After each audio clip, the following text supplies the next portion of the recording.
The other day I caught myself using the word wicked.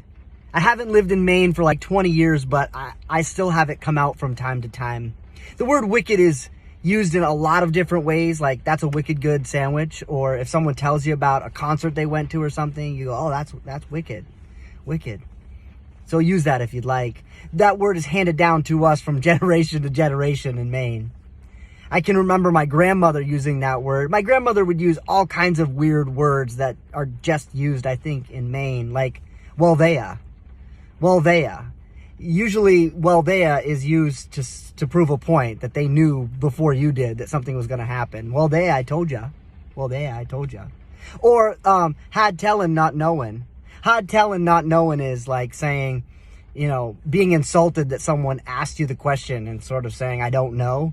So it's like if you ask somebody and they don't know the answer, they'd say, had tellin', not knowing, like, how dare you ask? My grandmother would also say viztin.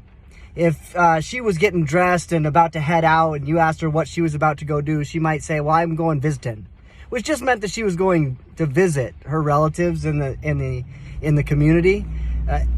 People did that back then. They'd go out and they'd visit people. They'd go visiting. Do you go visiting, or do you do what I do? You kind of like things on Facebook and Instagram and use that as a way of kind of like engaging your friends and family.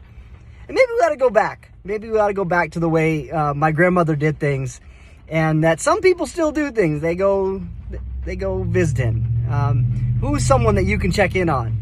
Maybe with more than just a like on social media. Maybe even with more than just a text. Maybe a drop in just to say hello and to remind people that they're loved.